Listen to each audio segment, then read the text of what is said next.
Welcome to the deep dive. Thinking about buying your first home in 2025? You're Yeah. definitely not alone. We've gathered a really interesting mix of information, trying to make sense of what's ahead for potential first-time buyers. Absolutely. We've got quite a bit here. Insights from NerdWallet's 2025 Buyer Guide, a checklist from Consolidated Credit, which is pretty practical. Then there's housing affordability data from the National Association of Realtors, NAR, the big industry group economic forecasts from Rentastic blogs, and even some very candid stuff from a Reddit thread about buying next year. Plus, a bank rate study comparing renting versus buying right now. Right. So our goal today is to take all that and, well, boil it down for you. If 2025 is possibly your year for home ownership, we want to give you a clear picture.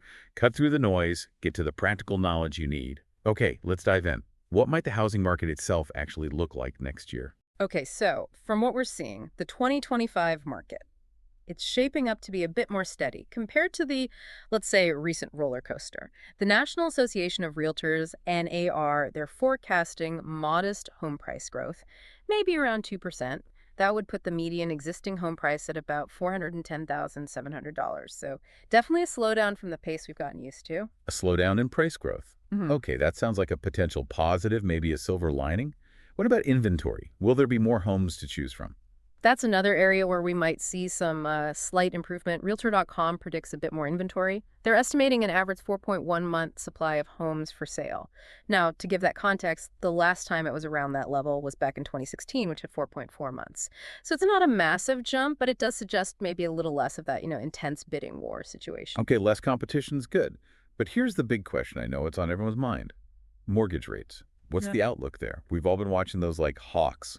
Well, yeah. And while there were hopes, maybe earlier hopes, for bigger drops, the current thinking is the 30-year rate will likely stay above 6% through 2025. So probably not back to those super low pandemic rates, but they aren't really projected to spike dramatically either. More of a plateau, perhaps. Okay. So a slightly more balanced market inventory-wise, but mortgage rates still, relatively high and steady price growth not falling. What's a first-time buyer supposed to make of all this? It feels a bit mixed.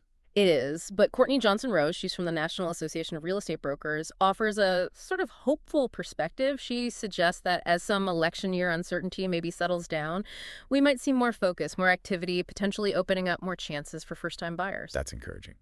Okay, let's shift gears a bit. Beyond the market forecast, what are the foundational steps someone should be taking now if they're serious about 2025? Right, financial readiness. It's absolutely paramount. That consolidated credit checklist we mentioned really hits the key points. First off, you absolutely have to check your credit score. And, crucially, take steps to improve it if it needs improving. A better score can make a real difference in the mortgage rate you get offered. It's significant. Definitely crucial. What else is on that financial prep list? A realistic budget. That's next. You need a super clear picture of what you can comfortably afford every month. Not just the mortgage payment, P&I, but taxes, insurance, maybe HOA fees, potential repairs. You need the whole picture. And then saving. Starting early for both the down payment and closing costs. Those closing costs are often underestimated. That Reddit discussion really hammered this home. People were saying closing costs can sometimes be nearly as much as the down payment itself. It's a big chunk of change to plan for. That's a really vital point. Closing costs, easy to overlook how much they add up. Okay, what's the next step in getting those financial ducks in a row? Getting pre-approved for a mortgage, this is such a key step. It does two things. Gives you a solid idea of your borrowing power and introduces you to different loan options. Plus, it shows sellers you're not just window shopping, you're a serious, qualified buyer. That matters. And one more thing. Don't skip exploring first-time home buyer programs and grants. As Courtney Johnson-Rose put it, there could be a lot of free money being left out there. Seriously, check state, local, even specific lender programs. It's worth the effort. Okay, makes sense. Get the finances sorted first. Yeah. What's the next big area of focus for someone aiming for 2025? Education and research, you really have to become a student of the process. Get familiar with how it all works, the terminology, so you're not lost. And keep up with those 2025 market trends we talked about, but also actively explore different neighborhoods. Really dig in. Yeah, it's definitely not just about finding a house that, looks nice online or has a great kitchen. There's so much more to it. Exactly right. You have to think bigger picture. What's the commute like? What amenities are nearby shops, parks, restaurants? Are there future development plans? How might those affect property values or just your daily life? School districts matter, even if you don't have kids now, because they impact resale value. Crime rates, safety stats, obviously crucial, availability of public transport, parks, recreational stuff, and even look at the local economy. Job market health, potential growth, it all paints a picture of the area's long-term viability. Right. A lot to investigate beyond the four walls of the house. So, okay, you've sorted your finances, you've done the homework on the market and neighborhoods. What's next?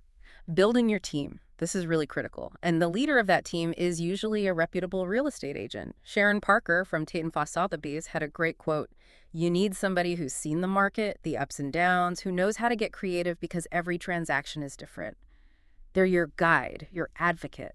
They navigate the complexities." And how you work with an agent, that's seen some recent shifts, hasn't it? Yeah. With compensation. Yes, exactly. Because of a big settlement with the NAR, buyers now have the ability and really the expectation to negotiate their agent's compensation up front.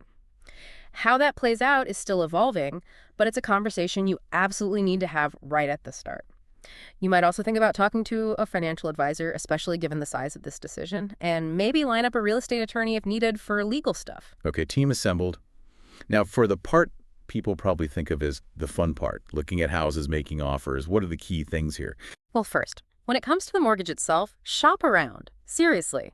Get quotes from at least 3 different lenders. Rates can vary. Also, consider talking to a mortgage broker. They work with multiple lenders and might be able to find you a better deal, even negotiate a bit. Yes, they charge a fee, but the interest savings over 30 years could potentially make it well worth it. Then, when you find the house and you're ready to make an offer, do your homework on pricing. Look at recent comparable sales comps. Factor in the property's condition. Craft a strong offer letter. Your price, sure, but also your contingencies. Things like needing a satisfactory home inspection, getting final mortgage approval. Be clear. And just be prepared for negotiation, especially if it's a desirable property. Understanding things like escalation clauses can be helpful if you end up in a competitive situation. Offer accepted. Okay, now can you relax? Ha! Not quite. This is the due diligence phase. Super important for making sure you're making a sound investment, not buying hidden problems. Number 1, schedule a thorough home inspection with a qualified, independent inspector. This is where you find potential issues: roof, foundation, plumbing, electrical. You also need to carefully review the seller's disclosure documents. What history or known defects are they telling you about? Get a title search done and get title insurance. This protects your actual ownership claim to the property. Very important. And if it applies, like in a condo or a neighborhood with an HOA, a homeowners association, you have to dig into their rules, read the bylaws, understand the fees, know the restrictions.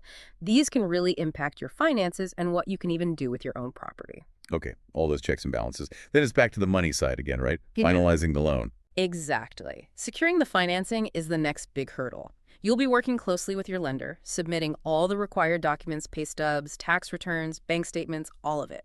Make absolutely sure you understand all the closing costs and fees before the closing day. No surprises wanted there. And finally, the appraisal. The lender orders this to get an independent valuation of the property. They need to ensure the house is worth what you're borrowing. So that's the process mapped out.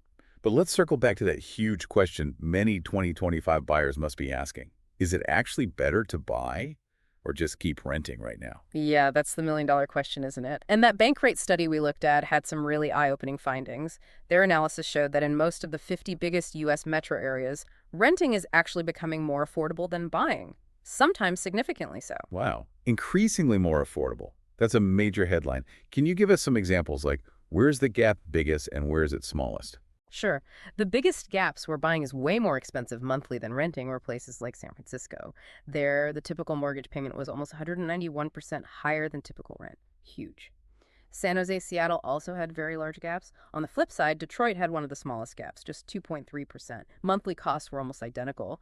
Pittsburgh, Philadelphia also had a relatively small differences, just to put numbers on it. San Francisco, typical rent around $3,055, typical mortgage payment, $8,882. Ouch. Detroit, rent around $1,481, mortgage maybe $105, $115. Much closer. It really shows how much location matters in this calculation. Okay, so short term, in many big cities, renting wins on monthly cash flow. But what about the longer view? The equity, the investment side of owning? Right, the study acknowledges that too.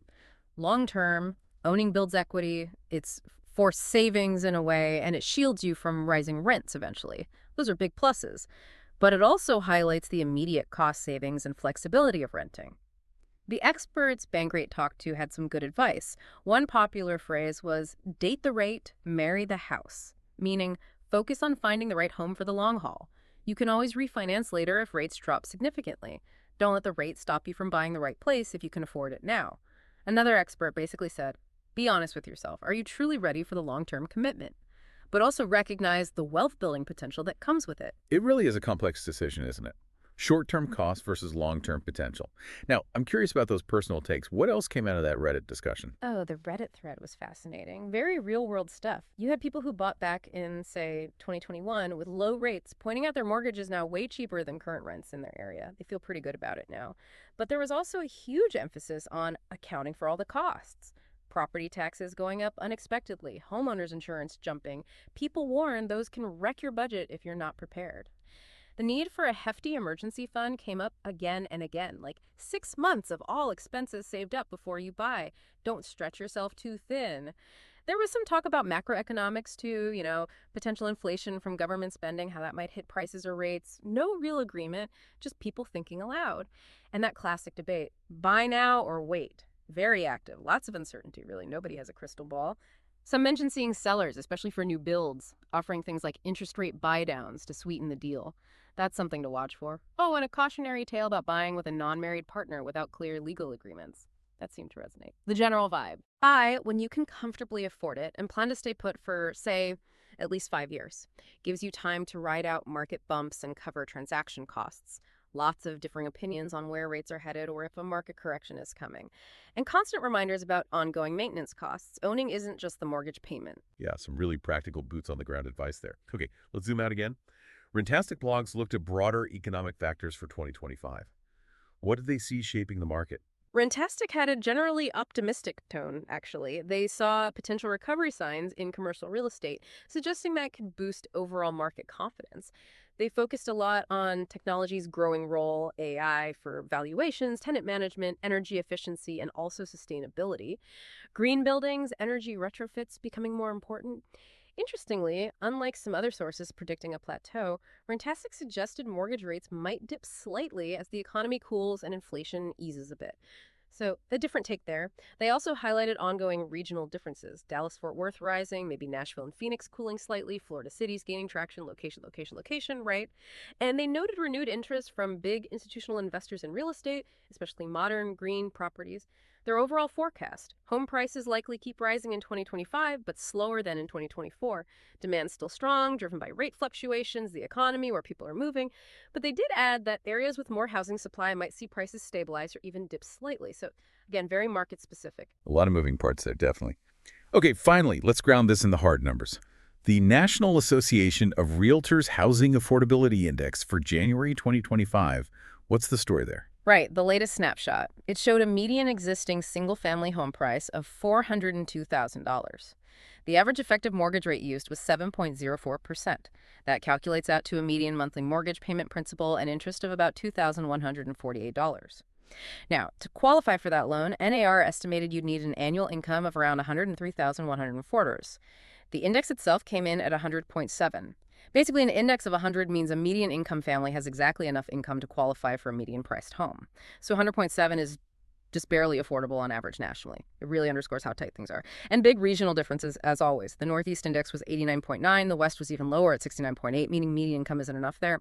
But the Midwest was 134.2, and the South was 103.3, so significantly more affordable in those regions, relatively speaking. Wow, affordability is really on a nice edge nationally, and varies so much by region. Okay, let's try to wrap this all up. Based on everything we've discussed, what are the key takeaways for someone thinking about buying their first home in 2025? Yeah, pulling it together. 2025 looks like a mixed bag for first-time buyers. On the plus side, maybe slightly more inventory, potentially easing competition a bit. But mortgage rates are expected to stay elevated, likely above 6%. And while price growth might slow down, prices themselves are still generally rising. So what does that mean? It means financial prep is absolutely non-negotiable. Deep research into your specific local market conditions is critical, and having a rock-solid understanding of what you can truly afford is paramount. And that rent versus buy question, it's very real. Renting is currently cheaper monthly in many major cities. But homeownership still holds those significant long-term financial advantages if you're prepared for the commitment and the costs. Okay, considering all those factors, all those trade-offs, here's a final thought for you, the listener, to chew on. What is the one single thing that is absolutely non-negotiable for you in your first home purchase? Location, size, condition, price ceiling, and how might the specific market conditions of 2025, the rates, the inventory, the prices, either support that priority or make achieving it a real challenge, something to really reflect on as you weigh your options. Thanks for taking this deep dive with us today.